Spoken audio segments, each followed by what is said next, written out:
Chapter 12. Cried Alice, quite forgetting in the flurry of the moment how large she had grown in the last few minutes, and she jumped up in such a hurry that she tipped over the jury box with the edge of her skirt, upsetting all the jurymen on to the heads of the crowd below, and there they lay sprawling about, reminding her very much of a globe of goldfish she had accidentally upset the week before. "Oh, I beg your pardon," she exclaimed in a tone of great dismay, and began picking them up again as quickly as she could, for the accident of the goldfish kept running in her head, and she had a vague sort of idea that they must be collected at once and put back into the jury box, or they would die. "The trial cannot proceed," said the king in a very grave voice, "until all the jurymen are back in their proper places. All," he repeated with great emphasis, looking hard at Alice as he said so. Alice looked at the jury box, and saw that, in her haste, she had put the lizard in head downwards, and the poor little thing was waving its tail about in a melancholy way, being quite unable to move. She soon got it out again, and put it right. "Not that it signifies much," she said to herself, "I should think it would be quite as much use in the trial one way up as the other." As soon as the jury had a little recovered from the shock of being upset, and their slates and pencils had been found and handed back to them, they set to work very diligently to write out a history of the accident, all except the lizard, who seemed too much overcome to do anything but sit with its mouth open, gazing up into the roof of the court. "What do you know about this business?" the king said to Alice. "Nothing," said Alice. "Nothing whatever," persisted the king. "Nothing whatever," said Alice.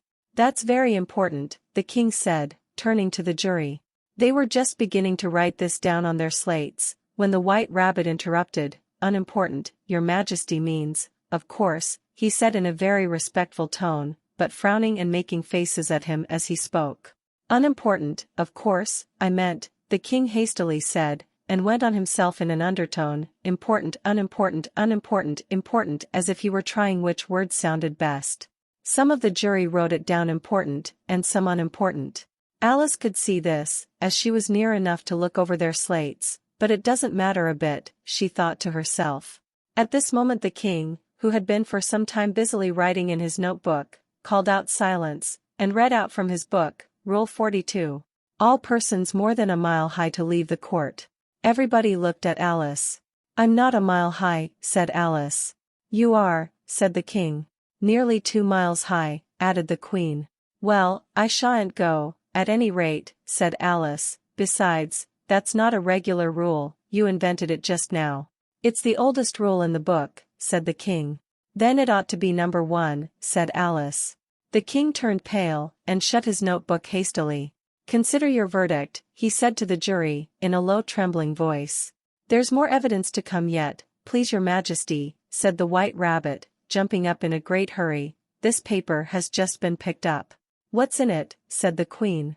"I haven't opened it yet," said the White Rabbit, "but it seems to be a letter, written by the prisoner to somebody." "It must have been that," said the king, "unless it was written to nobody, which isn't usual, you know." "Who is it directed to?" said one of the jurymen. "It isn't directed at all," said the White Rabbit. "In fact, there's nothing written on the outside." He unfolded the paper as he spoke, and added, "It isn't a letter after all, it's a set of verses." "Are they in the prisoner's handwriting?" asked another of the jurymen. "No, they're not," said the White Rabbit, "and that's the queerest thing about it." The jury all looked puzzled. "He must have imitated somebody else's hand," said the king. The jury all brightened up again. "Please your majesty," said the knave, "I didn't write it, and they can't prove that I did. There's no name signed at the end." "If you didn't sign it," said the king, "that only makes the matter worse. You must have meant some mischief, or else you'd have signed your name like an honest man." There was a general clapping of hands at this. It was the first really clever thing the king had said that day. "That proves his guilt, of course," said the queen, "so, off with." "It doesn't prove anything of the sort," said Alice. "Why, you don't even know what they're about." "Read them," said the king. The White Rabbit put on his spectacles. "Where shall I begin, please your majesty?" he asked. "Begin at the beginning," the king said gravely, "and go on till you come to the end, then stop." There was dead silence in the court, whilst the White Rabbit read out these verses. "They told me you had been to her, and mentioned me to him. She gave me a good character, but said I could not swim. He sent them word I had not gone. We know it to be true. If she should push the matter on, what would become of you? I gave her 1, they gave him 2. You gave us 3 or more. They all returned from him to you, though they were mine before.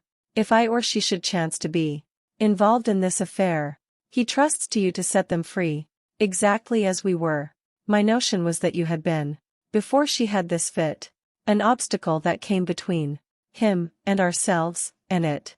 Don't let him know she liked them best, for this must ever be a secret, kept from all the rest, between yourself and me. That's the most important piece of evidence we've heard yet, said the king, rubbing his hands, so now let the jury. If any of them can explain it, said Alice. She had grown so large in the last few minutes that she wasn't a bit afraid of interrupting him. I'll give him 6pence. I don't believe there's an atom of meaning in it. The jury all wrote down on their slates, she doesn't believe there's an atom of meaning in it, but none of them attempted to explain the paper. If there's no meaning in it, said the king, that saves a world of trouble, you know, as we needn't try to find any.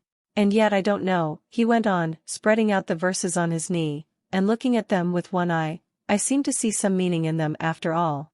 Said I could not swim. You can't swim, can you? He added, turning to the knave. The knave shook his head sadly. Do I look like it? He said. Which he certainly did not, being made entirely of cardboard. All right, so far, said the king, as he went on muttering over the verses to himself. We know it to be true, that's the jury. Of course, if she should push the matter on, that must be the queen. What would become of you?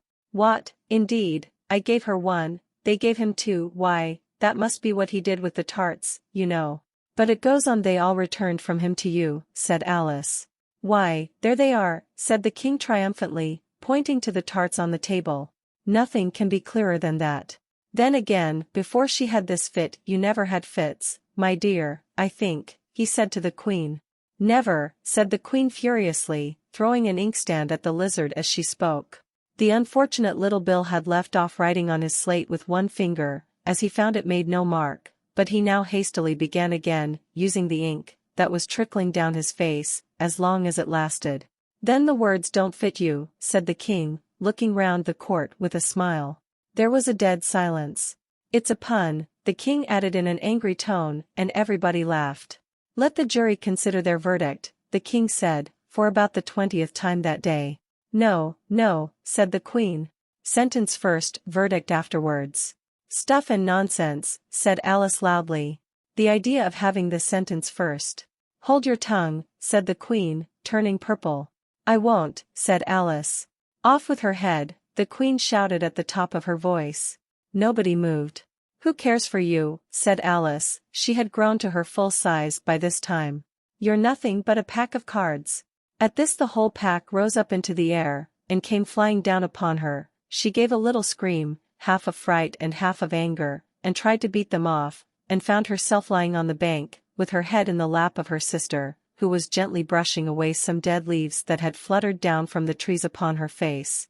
Wake up, Alice dear, said her sister. Why, what a long sleep you've had.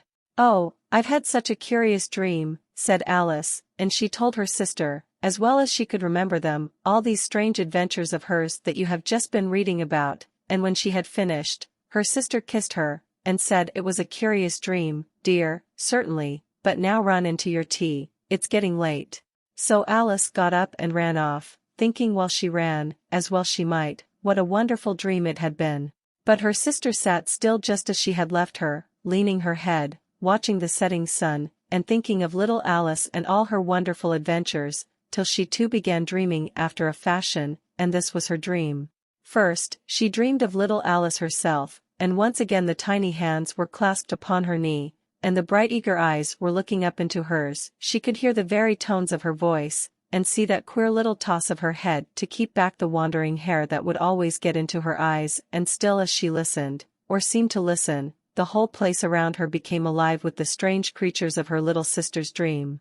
The long grass rustled at her feet as the white rabbit hurried by, the frightened mouse splashed his way through the neighboring pool, she could hear the rattle of the teacups as the March Hare and his friends shared their never-ending meal, and the shrill voice of the queen ordering off her unfortunate guests to execution. Once more the pig baby was sneezing on the duchess' knee, while plates and dishes crashed around it. Once more the shriek of the griffin, the squeaking of the lizard's slate pencil, and the choking of the suppressed guinea pigs, filled the air, mixed up with the distant sobs of the miserable mock turtle.